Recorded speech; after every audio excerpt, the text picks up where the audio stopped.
మిత్రులారా, ఈ పూట మనం ప్రయాణంలో వాంతులు అనే సబ్జెక్ట్ని మాట్లాడుకుందాం. ప్రయాణంలో వాంతుల్ని మోషన్ సిక్నెస్ అని అంటారు. మోషన్ అంటే మామూలుగా మీకు తెలిసిన మోషన్స్ కాదండి.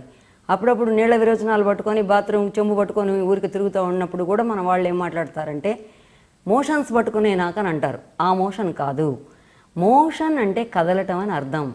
మోషన్ సిక్నెస్ అంటే కదలటం ద్వారా వచ్చిన రోగం అని అర్థం. సిక్ అంటే రోగం, కదలటం ద్వారా వచ్చిన రోగం అని అర్థం.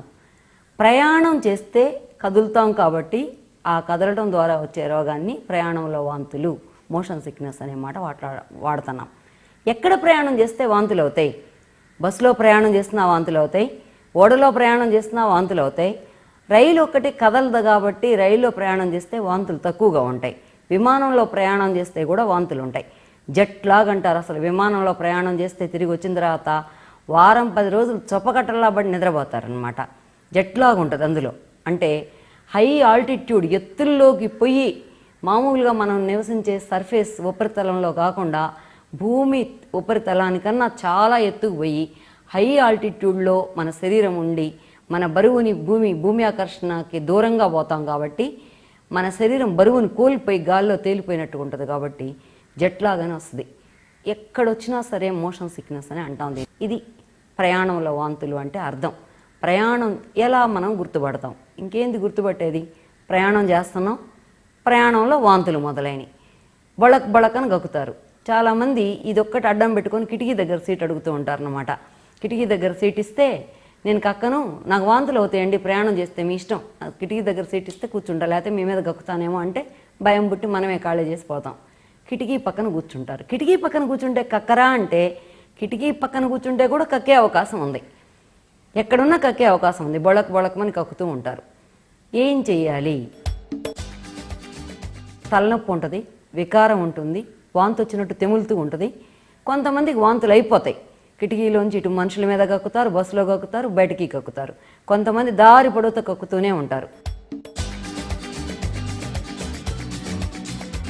ప్రయాణాలంటే నాకు పడదండి అని చెప్తూ ఉంటారు. ఈ మాటలన్నీ మీరు వినే ఉంటారు. ఏం చేయొచ్చు వీళ్ళకి?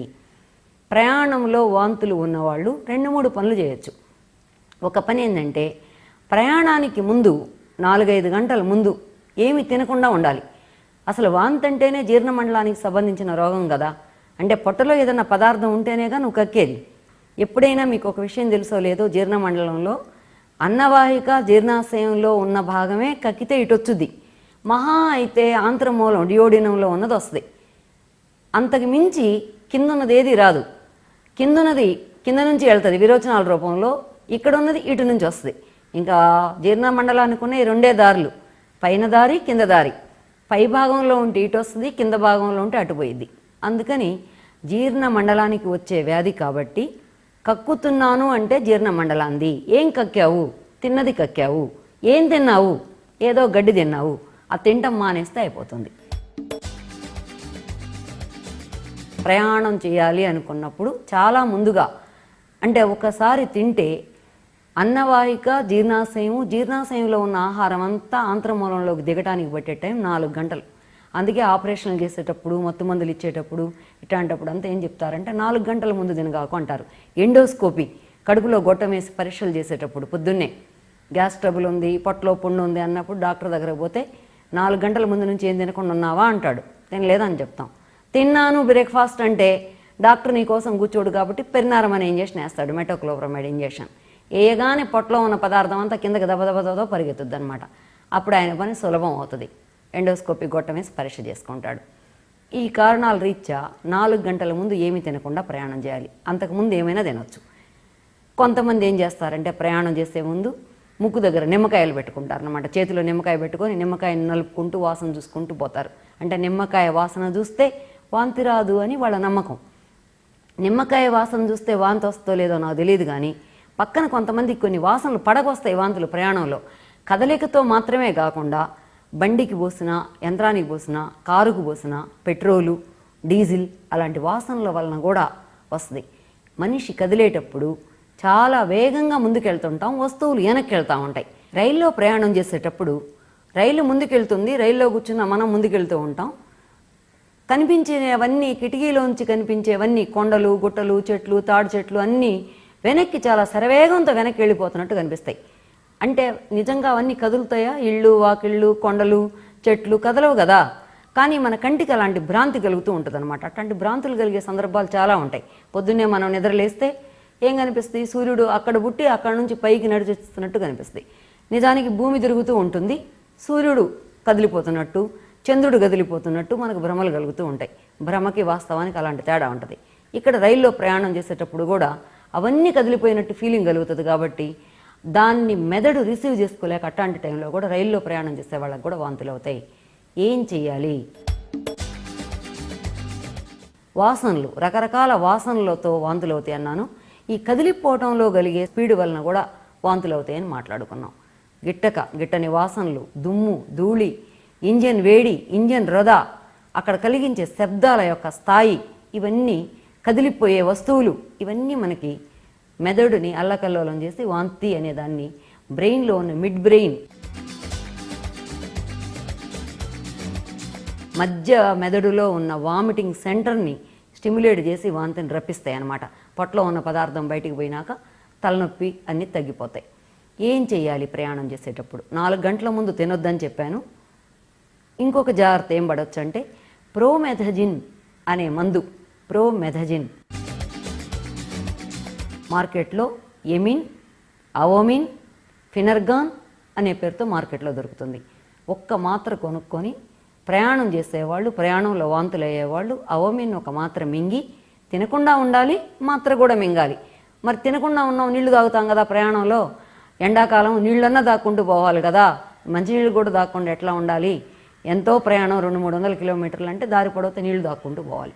అలా తాగిన నీళ్లు కూడా వాంతి అవుతాయి అంటే ఏం చేయాలి అంటే అవోమిన్ లాంటి మాత్ర వేసుకొని పోవాలి. ఇప్పుడు నేను చెప్పిన ప్రోమెథజిన్ అనే మాత్ర వేసుకొని పోవాలి. ఇంకొక జాగ్రత్త ఏంది అంటే వాంతి కారులో ప్రయాణం చేసే వాళ్ళైతే కారుని ఆగి ఆగి ఆగి ఆగి పోవాలి. ఏకబిగిన ఒక్కసారి 200 కిలోమీటర్లు పోకుండా అక్కడక్కడ ఆగుతూ పోతే వాంతులు రావు. బస్సు అయితే మన ఇష్టం కాదు కదా, ఆయన ఇష్టం. స్టేజీ వస్తే ఆపుతాడు, లేకపోతే లేదు. నాన్ స్టాప్ బస్సులు ఎక్కామంటే ఎక్స్ప్రెస్లు ఏకబిగిన వెళ్ళిపోతాయి. ఆగి ఆగి ప్రయాణం చేయడం ఒక మార్గం. వాంతి అయిన తర్వాత మళ్ళీ వెంటనే వాంతి కాదు, పొట్టకి కొంత టైం కావాలి. పదే పదే వాంతులు కావాలంటే అరగంట గంట టైం తీసుకుంటుంది. వాంతి అయిపోయిన మరుక్షణం తాగిన నీళ్లు నిలబడతాయి. పొట్ట మరొకసారి వాంతిని తెచ్చుకోవాలంటే కొంత టైం కావాలి. అందుకని వాంతి అయిన మరుక్షణం మళ్ళీ కొంచెం పళ్ళ రసాలు కానీ ఏదైనా తీసుకోవచ్చు. కొద్దిగా తీసుకుంటూ పోవాలి. పెద్ద ఎత్తున పొట్ట నిండే వరకు, సగభాగం వరకు, కడుపు పట్టినంత లేకుండా కొద్ది పరిమాణం అయితే వాంతులయ్యే అవకాశం తక్కువగా ఉంటుంది. ఇంకొక విషయం ఏంటంటే కళ్ళు మూసుకొని, చెయ్యి అడ్డం పెట్టుకొని కళ్ళు మూసుకొని పుస్తకాలు, పేపర్లు ఏదైనా చేతిలో బుక్ ఉంటే ఇట్ట చదువుకోవాలి. అంటే ఐస్ పెన్ తక్కువ.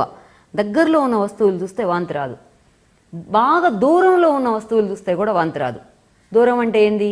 ఎక్కడో దూరంగా ఉన్న కొండల్ని, ఆకాశంలో ఉన్న చంద్రుడిని చూడాలి. అవి చూడకుండా మన వాళ్ళు ఏం చేస్తారంటే దగ్గర షాపుల్లో చీరలు, జాకెట్లు, చెంబులు, గిన్నెలు, బ్యాగులు, సూట్లు ఇట్లాంటివన్నీ చూస్తూ ఉంటారు అనమాట. బెల్ట్ షాపులు, బ్రాందీ షాపులు, ఏం కనపడితే ఎవరికి బుద్ధి పుట్టిని వాళ్ళు చూస్తూ ఉంటారు.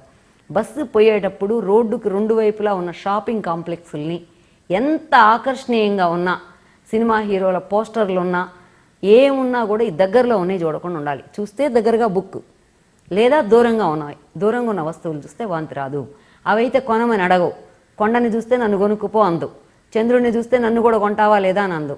ఇవైతే చూస్తే కొనుక్కుందామని మనసు పిక్కుతూ ఉంటుంది. ఇంటికి పోయినాకైనా ఆ స్టిమ్యులేషన్ మన వెంట వస్తుంది. కాబట్టి ఈ ఒక్క జాగ్రత్త పడాలి. లేదా కళ్ళు మూసుకొని నిద్రపోయే ప్రయత్నం చేయాలి. కళ్ళకి గంత కట్టుకొని నిద్రపోవాలి. లేదా రాత్రిపూట ప్రయాణం చేయాలి. రాత్రిపూట ప్రయాణం చేస్తే పగలు ప్రయాణం చేసేదానికన్నా రాత్రిపూట ప్రయాణం చేస్తే వాంతులయ్యే అవకాశం తక్కువ. కాబట్టి మిత్రులారా, ప్రయాణంలో వాంతులు అనేది పెద్ద సమస్య కాదు. ఒంట్లో నీరంతా వాంతులు పదే అయిపోయి డీహైడ్రేషన్కి పోతే అప్పుడు కొంచెం తలకాయ నొప్పి. డీహైడ్రేషన్లోకి పోకుండా జాగ్రత్త పడాలి. మనం ప్రయాణంలో వాంతులు అనే టాపిక్ ద్వారా ఏం చూసామంటే కదలటం ద్వారా జీర్ణ మండలానికి వచ్చే ఒక సమస్యని మోషన్ సిక్నెస్ అని అంటున్నాం.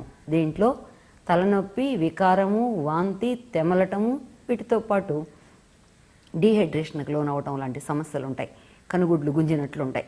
ఇది లక్షణాలు. ఏం చేయాలి? ప్రయాణానికి ముందు 4 గంటల ముందు ఏమి తినకుండా బయలుదేరాలి. ప్రోమెథజిన్ అనే మాత్ర మార్కెట్లో అవోమిన్, ఫినర్గాన్, ఎమిన్ అనే పేరుతో దొరుకుతుంది. ఏదైనా ఒక మాత్రని మింగి బయలుదేరాలి. ప్రయాణంలో ఆగి ప్రయాణం చేయడం ద్వారా వాంతిని మనం తప్పించుకోవచ్చు. వాంతి అయిన మరుక్షణం తాగిన పదార్థం ఇముడుతుంది. పొట్ట వెంటనే వాంతిని చేయలేదు కాబట్టి కొద్దిగా తాగుతూ ప్రయాణం కొనసాగించవచ్చు. దూరంగా ఉన్న వస్తువులను చూడాలి, కళ్ళు మూసుకొని పడుకోవాలి. మనకి గిట్టని వాసనలు కనుక ఉంటే ఆ వాసనల నుంచి తప్పించుకోవడానికి ఇందాక చెప్పిన మీరు వాడే నిమ్మకాయ లాంటివి దగ్గర పెట్టుకోవచ్చు. నువ్వు పెట్టుకునే ఇంత నిమ్మకాయ అంత పెట్రోల్ వాసన ఆపుద్దో లేదో, అంత డీజిల్ వాసనని ఆపుద్దో లేదో చెప్పలేం. రొదలు వాసనల వలన కూడా ఈ రకమైన వాంతులే అవకాశం ఉంది. ఒక మోషన్ కదలటం అనేదే కాక ఇవి కూడా జత అయితే రొద వాసనలు ఈ వాంతులు మరింత ఎక్కువ అవకాశం ఉంది. ఈ కొద్దిపాటి జాగ్రత్తలు పడుతూ ప్రయాణంలో వాంతులు, రాత్రిపూట ప్రయాణం చేస్తే వాంతులు శాతం తగ్గుతుంది. ఈ కొద్దిపాటి జాగ్రత్తలు పడుతూ ప్రయాణంలో వాంతులు అనే సమస్యని అధిగమించడం సాధ్యమే. ఈ అంశం ద్వారా, ఇప్పుడు నేను మాట్లాడిన ద్వారా ప్రయాణంలో వాంతులు అనే సబ్జెక్టు మీకు అర్థమైందని నేను నమ్ముతూ నాకు ఈ అవకాశం కలిగించినందుకు ధన్యవాదాలు తెలియజేస్తూ ముగిస్తున్నాను. ప్రయాణంలో వాంతులు. బస్సు, స్టీమరు, విమాన ప్రయాణాల్లో కొంతమందికి వికారం కలిగి వాంతులు రావడాన్ని మోషన్ సిక్నెస్ అంటారు. కళ్ళు తిరగడం, ముఖం పాలిపోవడం, చెమటలు పోయడం వంటి లక్షణాలతో వాంతులు మొదలై ప్రయాణం పూర్తయిన తర్వాత కూడా 2-3 రోజులు ఉండవచ్చు. వాంతుల వల్ల శరీరంలోని నీరంతా పోయి ప్రమాదం ఏర్పడవచ్చు. అందువల్ల వాంతులు అవుతున్నా కొద్దిగా ద్రవ పదార్థాలు తీసుకోవాలి. శుభ్రమైన గాలి పీల్చాలి. అవకాశం ఉంటే విశ్రాంతి తీసుకోవాలి. ప్రయాణానికి అరగంట లేదా గంట ముందుగా వాంతులు రాకుండా ఒక మాత్ర వేసుకుని ప్రయాణం చేయాలి.